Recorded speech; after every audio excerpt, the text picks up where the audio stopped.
Hi, my name is Layla, and I have a very important question for you today. I know it's grim, but are you financially prepared in case, God forbid, your spouse passes away? Or if you are to pass away, would your family be protected? I have two videos in this series. One is to prepare you in case something tragic like that happens and you or your spouse pass away. But the second video is all about the 10 things that I did once I became a widow. And number 10 is the most important. So you don't want to miss that.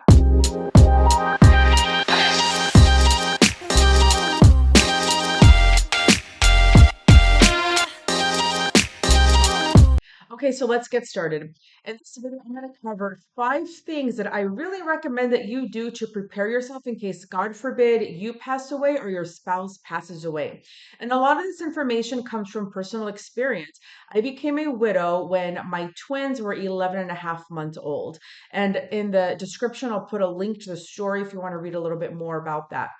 And also, it comes from just my experience in the financial services industry since 2015. So, number one, if you don't have it, I really recommend that you get term insurance or permanent insurance. In other words, you need some type of life insurance. Now, on my website, I have a description. I'm going to put it in the link also that explains to you the different types and the pros and cons of each type. But sometimes people think that life insurance isn't affordable, but you can get something like a term terminate. So it'll be there for maybe 10, 20, or 30 years. And then you have your permanent life insurance that lasts for the rest of your life. Now, I know there's different types of philosophies out there, and some people think that you only need term and then invest the difference into the stock market. I don't necessarily agree with that. I think that life insurance is for our lives. That's what the purpose of it is. It's not for half of your life. It's not called half life insurance. It's called life insurance. So when you're older, let's say you're 60, 70, or 80, and you have a heart attack, cancer, or stroke, you can utilize your life insurance, depending on the kind that you have, to pay your rent, pay your bills, pay your mortgage. So it serves a different purpose. And then, of course, when you're older and then you finally do pass away, that's money that's going to go to bury you. Maybe, if there's any taxes that need to be paid because of your tax deferred products, this will help your beneficiaries be able to take care of that. If you're going to leave behind a home and now they have to empty it out or clean it out or whatever it is, life insurance will just really help them. So I really highly recommend that you get a term or a permanent type of policy. You can reach out to me and I can give you a free quote.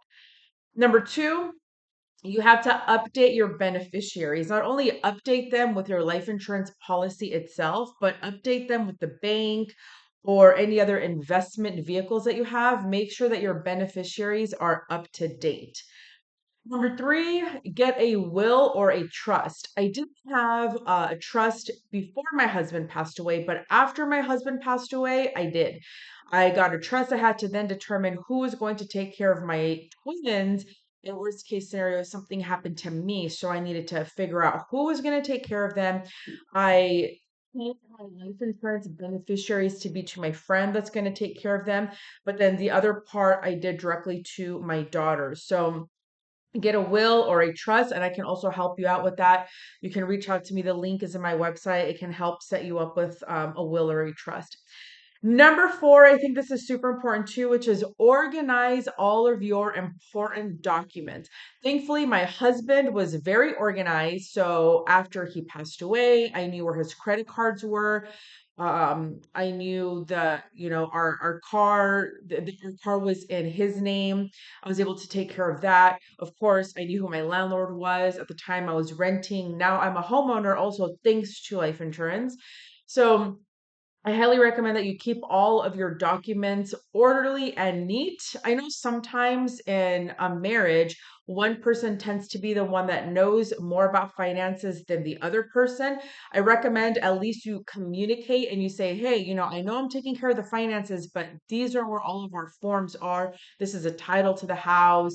This is the mortgage. This is the credit cards that we have. So if anything happens, this is where you find all the documents. All the beneficiaries are changed to you. In case I pass away, this is our life insurance policy. This is our life insurance agent. This is who you call, whatever whatever it is, just keep yourself organized, keep everything in a file that's easy to find. So I have another video that are the 10 things that I did once I became a widow. Number 10 being the most important. If you know anybody that is a widow, or even I would recommend that you watch that video just to learn so that you can be extra prepared before anything happens. Have So you created your financial blueprint?